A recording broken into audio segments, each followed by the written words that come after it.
Hello,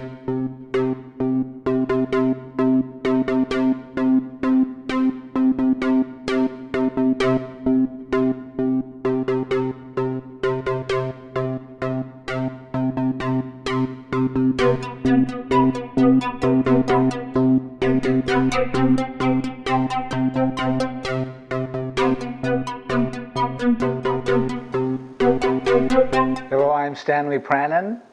Today I'd like to talk to you about one of the basic techniques of Aikido, Kotegaeshi, and a major problem that I see over and over again in the application of this Kotegaeshi technique. I see it done by beginners and advanced and even some very high-ranking teachers. Now, in my analysis of this Kotegaeshi, I'm going to refer to what I call the zone theory of Aikido, and I'm going to present what I regard as a major contradiction or a poor strategy, if you will, in the way of analyzing the technique. So let's have Jill stand up here. Let's say that, we'd step back just a little bit here. So Gil comes to grab me here. Let's say I make an escape this way, free myself from it, and I go from being in front of him, which would be dangerous, to moving to the side, and in the process, unbalancing him. So for example, here. Now I've gone from in front of him, where he's strong, to the side, to his flank. And as you can see, in this case, I'm off-balancing him here by using soft pressure on the collar and controlling his arm. Now, I've moved over to a safe zone for me and a blind spot or blind zone for him. And from here, I can do irimi nage, but I could also do Kotegaeshi, for example. So I find myself in this situation. I've gone from being vulnerable by being in front to over to the side and having taken his balance, okay? I'm in a safe position. But watch what happens next. Okay? Now, very often I'll throw him from here, and depending on whether this is a demonstration or whatever, he may take a high fall. But I would like to point out something here. You'll see this over and over again. Go on to YouTube and watch as many videos as you want, and watch how they apply Kotegaeshi. Here's the problem. Look at where I'm at now. Start over again.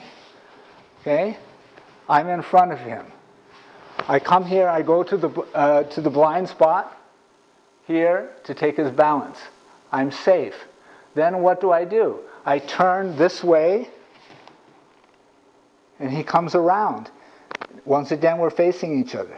This, I think, is foolish from the martial arts standpoint.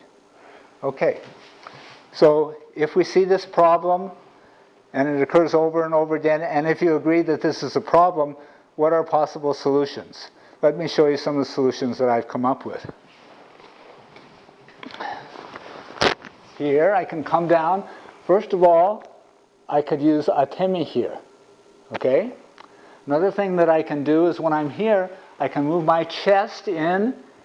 I don't know if you can see it, but by expanding my chest, and you feel pressure on your elbow, okay, I've got a lock here. So I could control him this way. He's off balance. I have a safety in this movement as well. Then I can remain low and apply Kotegaeshi technique this way.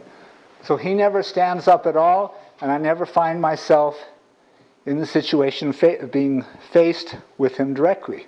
I don't give him back the ability to counterattack me. Okay, let me do it in motion for you. So just come to grab. Let me show you a couple of other tools that you have available. We'll go a little slower. Here, come down here. Now watch. Here's another way I can prevent him from turning around. I come here, look. I have an elbow atemi, which is possible. Here's another way. Here. all of these methods prevent him from turning around here, facing me, and putting me in a dangerous situation. Okay? So try it in your own Aikido. Be sure you go up on YouTube and watch how different people do it. And I can guarantee you will find many clips where a person starts off, goes to the side, and then by the time Uke takes the fall, Uke is facing them.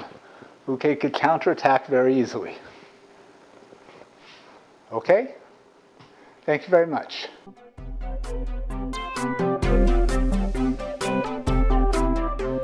Once again, we would like to remind you that we have a vast amount of resources on Aikido that will greatly benefit you in your Aikido training. So please sign up for our free newsletter. And also share this video on your favorite social media.